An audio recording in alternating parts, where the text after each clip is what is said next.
ఈ ముఖ్యమంత్రి గారికి నదీ జలాల మీద కనీస అవగాహన లేదు. గోదావరిలో, కృష్ణా నదిలో మన హక్కుల గురించి కనీస అవగాహన లేదు.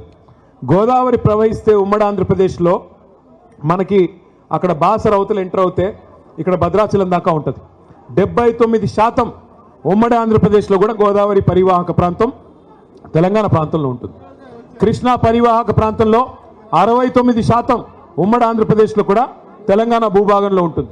మరి అలాంటప్పుడు 79% నదీ పారకం ఇక్కడ ఉండి, క్యాచ్మెంట్ ఏరియా ఇక్కడ ఉండి, బాసరా టు భద్రాచలం గోదావరి ఉండి మనకు నీళ్లు రాకపోవడం ఏందని చెప్పి కేసీఆర్ గారు కొట్లాడిందే ఆ నీళ్ల కోసం. కానీ ఈ ముఖ్యమంత్రి రేవంత్ రెడ్డి గారు వచ్చిన తర్వాత ఆయన అధికారులను అడుగుతుంటే, దాన్ని టీవీ వాళ్ళు చూపెడుతుంటే మనం సిగ్గుపడాల్సి వస్తున్నది. ఆయన అడుగుతున్నాడు, దేవాదుల ఏ బేసిన్లో ఉన్నది? గోదావరి బేసిన్లో ఉన్నదా అని అడుగుతున్నాడు. ఎక్కడో ఉత్తర భారతదేశంలో ఉండే బాక్రా నంగల్ ప్రాజెక్టు, అప్పుడెప్పుడో నెహ్రూ గారు కట్టిన ప్రాజెక్టు, అక్కడ హిమాచల్ ప్రదేశ్లో ఉంటుంది. స్వాతంత్ర దినోత్సవం నాడు ముఖ్యమంత్రి గారు చెప్తున్నారు, బాక్రా నంగల్ ప్రాజెక్టు తెలంగాణలో ఉన్నదంట. మనకు తెలియదా? అంటే ఇంత గొప్ప ముఖ్యమంత్రి, నదులు తెలియదు, నీళ్లు తెలియదు, చివరికి ఎట్లాంటి పరిస్థితి అంటే ఈరోజు ఈ ముఖ్యమంత్రి గారిని చూస్తూ ఉంటే నిజంగా జాలేస్తూ ఉన్నది. 2 ఏళ్ళు ఆయన అసమర్థతను కప్పిపుచ్చుకోవడానికి, ఆయన చేతగాంతనాన్ని, ఆయన ఫెయిల్యూర్స్ని, ఆయన హామీలు అమలు చేయలేని అసమర్థతను కప్పిపుచ్చుకోవడానికి పచ్చి అబద్ధాలకు ఎత్తుకున్నాడు. ఏం మాట్లాడినా, ఏం అడిగినా, ఏమయ్యా రేవంత్ రెడ్డి గారు ఎందుకు అమలు చేయవు? 100 రోజులు 6 గ్యారంటీలు అంటివి ఏమైంది అంటే ఇలా ఒకటే పల్లవెత్తుకున్నారు అందరూ. ఏమంటారు వాళ్ళు? కేసీఆర్ అప్పుల పాలు చేసిపోయాడు, కేసీఆర్ రాష్ట్రాన్ని అప్పుల పాలు చేసిపోయాడని చెప్పి దుష్ప్రచారం, అబద్ధాలు చెప్తా ఉన్నారు. మొన్న ఈ మధ్యనే పార్లమెంట్లో ఒక బీజేపీ ఎంపీ గారు ఆయన అడిగినాడు కేంద్ర ప్రభుత్వాన్ని. మరి రేవంత్ రెడ్డి చెప్తున్నాడు రాష్ట్రం అప్పుల పాలు అయిపోయింది అంటున్నాడు, కేసీఆర్ గారు అప్పుల పాలు చేశారు అంటున్నాడు. ఎంత అప్పు అయింది? కేసీఆర్ గారు పదవి బాధ్యతలు చేపట్టినాడు, తెలంగాణ వచ్చినాడు, ఉన్న అప్పెంత? కేసీఆర్ గారు తప్పుకున్న నాడు ఉన్న అప్పెంత అని చెప్పి అడగడం జరిగింది. కేంద్ర ప్రభుత్వం రిజర్వ్ బ్యాంక్ని అడిగింది. భారతదేశంలోనే అతిపెద్ద బ్యాంక్ రిజర్వ్ బ్యాంక్. తర్వాత కంట్రోలర్ అండ్ ఆడిటర్ జనరల్ అంటే కాగ్ వాళ్ళని అడిగింది. అడిగి పార్లమెంటు వేదికగా ఆ బీజేపీ పార్లమెంట్ సభ్యుడికి కేంద్ర ప్రభుత్వం సమాధానం చెప్పింది. ఏం చెప్పిందయ్యా అంటే, కేసీఆర్ గారు పదవీ బాధ్యతలు చేపట్టిన నాడు జూన్ 2, 2014 నాడు తెలంగాణ రాష్ట్రం ఏర్పడ్డ నాడు ఉన్న అప్పు వారసత్వంగా మనకు వచ్చింది 72,000 కోట్ల రూపాయలు. కేసీఆర్ గారు పదవి నుండి దిగిపోయిన నాడు డిసెంబర్ 3, 2023 నాడు మన రాష్ట్రం యొక్క అప్పు 3,50,000 కోట్లు. అంటే ఆ 3,50,000 కోట్లలో ఆ 72 తీసేస్తే 9.5 ఏళ్ల కాలంలో కేసీఆర్ ప్రభుత్వం చేసిన అప్పు కేవలం 2,80,000 కోట్లు మాత్రమే అని చెప్పి నేను చెప్పడమో, అజయ్ గారో, నామా గారో, రవిచంద్ర గారో చెప్తున్న మాట కాదు.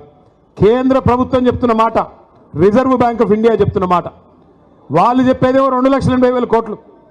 బట్టి గారిని అడిగితే 6 లక్షల కోట్లు అంటాడు, తుమ్మలను అడిగితే 7 లక్షల కోట్లు అంటాడు, బాంబులేటిని అడిగితే 8 లక్షల కోట్లు అంటాడు, రేవంత్ రెడ్డిని అడిగితే 10 లక్షల కోట్లు అంటాడు. నోరే కదా, ఏముంది ఎటు పడితే అటు మాట్లాడచ్చు, ప్రజలు వెర్రోళ్ళు కదా నమ్ముతారులే అనుకుంటున్నారు ఈ సన్నాసులు. నేను ఒకటే గుర్తు చేస్తా ఉన్నా, ఎస్ కేసీఆర్ గారు అప్పు చేశారు, 2,80,000 కోట్ల అప్పు చేసిండు కేసీఆర్. చేసి ఏం చేసిండు? 73,000 కోట్ల రూపాయలు 70 లక్షల రైతుల ఖాతాల్లో 11 సార్లు రైతు బంధు రూపంలో వేసిన నాయకుడు కేసీఆర్.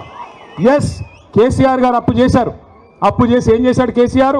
ఒక్కొక్క రైతుకి రైతు బీమా ఇచ్చి లక్షల మంది రైతులకి 5 లక్షల రూపాయల చొప్పున చనిపోతే ఎవరైనా నష్టపరిహారం అందించారు కేసీఆర్ గారు. ఎస్ కేసీఆర్ గారు అప్పు చేశారు. 9.5 ఏళ్ళు ఒక్క ఉచిత కరెంటు కోసమే వ్యవసాయానికి 50,000 కోట్ల రూపాయలు ఖర్చు పెట్టింది కేసీఆర్ ప్రభుత్వం రైతన్నల కోసం. ఎస్ కేసీఆర్ గారు అప్పు చేశారు. 2 దఫాలుగా 1,00,000 రూపాయల చొప్పున రుణమాఫీ చేయడానికి 28,000 కోట్ల రూపాయలు వెచ్చించింది కేసీఆర్ ప్రభుత్వం. ఎస్ కేసీఆర్ గారు అప్పు చేశారు 2,80,000 కోట్లు. ఆ అప్పుతో 1,022 గురుకుల పాఠశాలలు పెట్టి 6.5 లక్షల మంది మన పిల్లలకి 6.5 లక్షల మంది పిల్లలకి ఒక్కొక్క అమ్మ మీద, ఒక్కొక్క అమ్మాయి మీద, ఒక్కొక్క తమ్ముడి మీద 1,20,000 రూపాయలు సంవత్సరానికి ఖర్చు పెట్టి నాణ్యమైన విద్య అందించారు. ఎస్ కేసీఆర్ గారు అప్పు చేశారు. చేసి ఏం చేశారు? 15 లక్షల మంది ఆడకూతురులకి 1,00,000 రూపాయలు ఇచ్చి కళ్యాణ లక్ష్మి పేరుతో, షాదీ ముబారక్ పేరుతో వారి పెళ్లి చేయించారు. ఎస్, కేసీఆర్ గారు అప్పు చేశారు. 32 జిల్లాలుగా తెలంగాణను మార్చి 32 కలెక్టరేట్లు కట్టారు. 32 కలెక్టరేట్లు మాత్రమే కాదు, 5 మెడికల్ కాలేజీలు మాత్రమే ఉన్న తెలంగాణలో 32 మెడికల్ కాలేజీలు పెట్టిన ఘనత, 32 నర్సింగ్ కాలేజీలు పెట్టిన ఘనత మన నాయకుడు కేసీఆర్ గారిది. ఎస్, కేసీఆర్ గారు అప్పు చేశారు.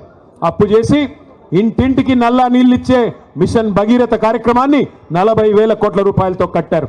ఎస్, కేసీఆర్ అప్పు చేసి పాలమూరు రంగారెడ్డి ఎత్తిపోతల పథకంలో 90% పనులు పూర్తి చేసి 30,000 కోట్ల రూపాయలు అక్కడ ఖర్చు పెట్టారు. ఎస్, కేసీఆర్ గారు అప్పు చేశారు.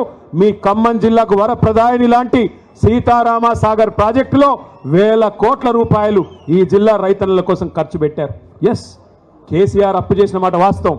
కానీ కేసీఆర్ చేసిన అప్పు మన భవిష్యత్తు మీద పెట్టిన పెట్టుబడి, తెలంగాణ పిల్లల కోసం పెట్టిన పెట్టుబడి, తెలంగాణ రైతుల కోసం పెట్టిన పెట్టుబడి తప్ప కేసీఆర్ గారు మీలాగా దోచుకోలేదు. క్యూన్యూస్ పేరు చెప్పి ఎవరైనా వసూళ్లకు, అక్రమాలకు, బెదిరింపులకు గురి చేసిన క్యూన్యూస్కి సమాచారం ఇవ్వండి.